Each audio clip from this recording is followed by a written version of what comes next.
back to my channel. So today I want to talk about books. And you're probably wondering, what the heck does she want to talk about books for? So I've been studying Korean for just over 4 years now. And to be quite honest, I feel like I spend a lot of time self-studying. So I don't just sit at home alone and study, but I created my own plan. I use books and other sources and talk to other people and stuff like that. But today, I just want to talk about books.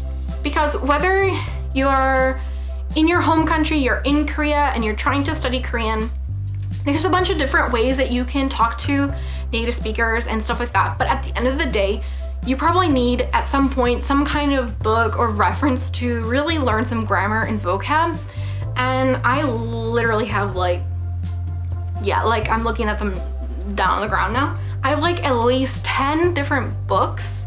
And I figured I would just film a video, show you the books that I used, why I used them, was it for grammar, vocabulary, for conversation topics, and just kind of explain that, and also pros and cons. And I'm just gonna leaf through some of the books and show you what they're like. So let's dive into it.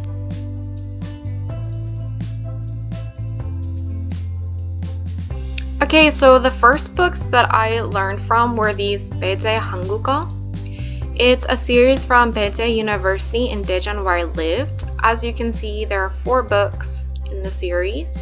But first, I'm going to show you the first book. Okay, so for example, here's one chapter in the first book.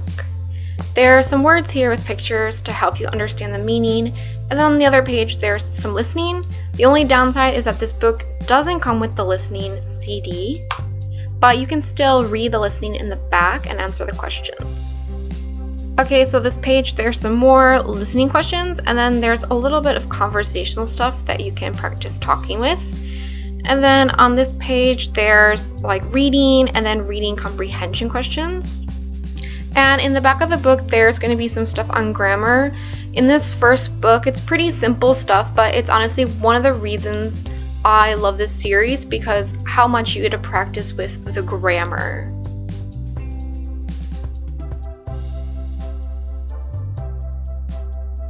Okay, in this book, I studied in Daejeon in a class that I took for foreign teachers. It's just a workbook, but let's just dive in. So it's very simple. There's some grammar and then just some practice activities using the grammar.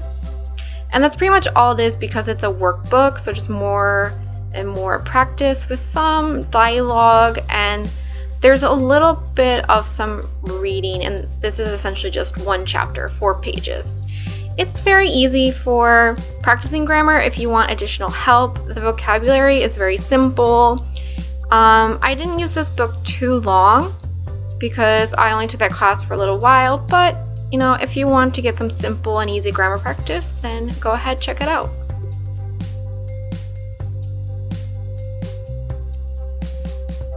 So these are the Kannada Textbook series. I used these for a class that I took in Gangnam, and actually I really like these books. They're pretty simple and useful.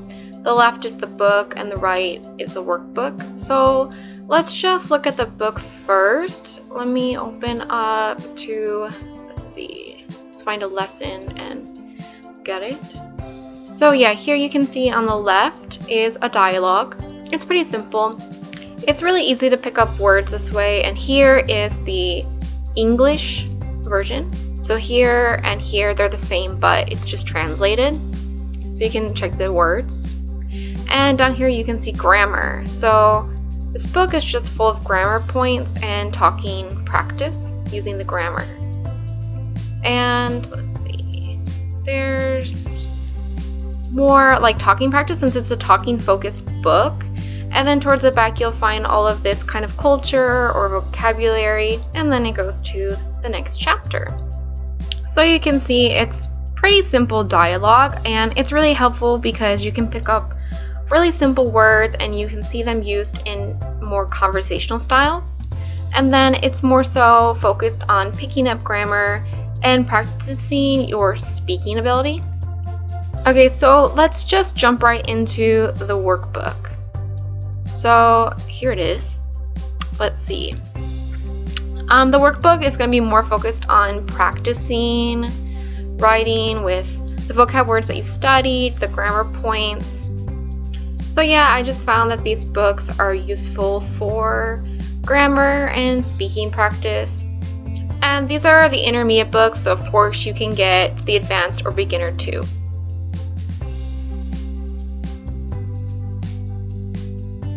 Okay, so these are the famous KIIP books, the Korean language program for the F2 7 visa.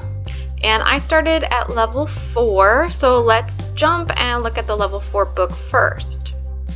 So in this book, let's see. So you can see there's some basic like pictures and discussion topics. And it's pretty simple. And then you jump into learning about some vocab words. So this one is about education.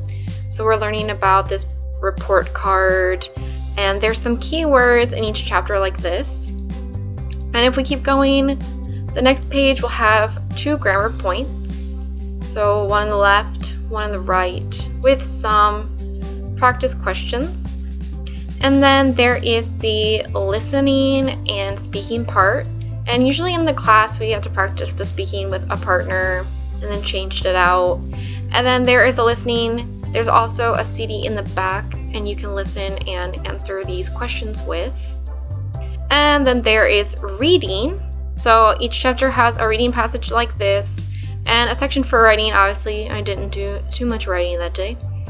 And that's pretty much the whole chapter. And this is level 4, so again this is a higher level. So of course the level 3 book is similar to this, but levels 1 and 2 will be much simpler. Okay, and this is the level 5 book, which is totally different. It is no longer teaching you grammar and vocab. So let me just show you what I mean.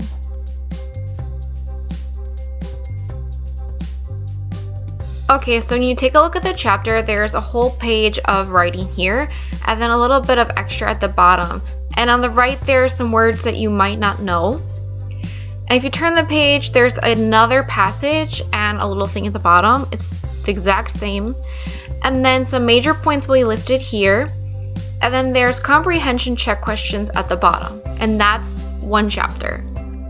So as you can see, it just continues like this. You're not really going to learn grammar, but the words in this book repeat very often. So this book is such a huge help to improve your vocabulary.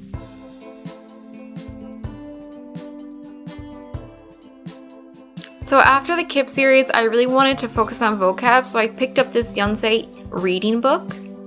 Okay, let's open it up and you can see each chapter has 3 sections, and in one section you will get this article, and then afterwards you will do some check with words that maybe showed up in the reading, and then on the next page there's some comprehension check, and then that's basically it, and it carries on just like that. The nice thing about the book is that the reading, as long as you choose the correct level, the reading is easy to understand but challenging enough that you will pick up new words. And I really just wanted to focus on this series because I really want to improve my vocabulary right now.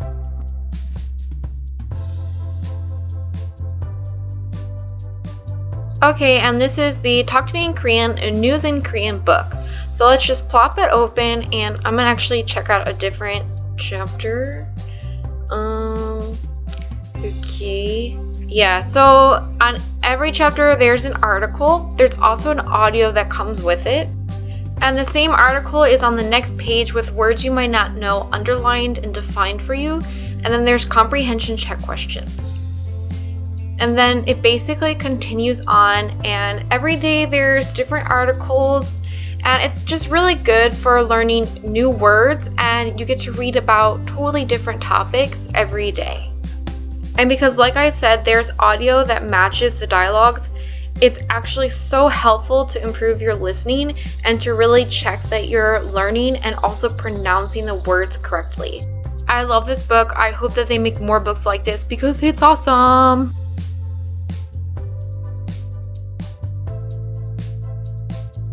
So the current book that I'm using to study Korean is actually just a normal book.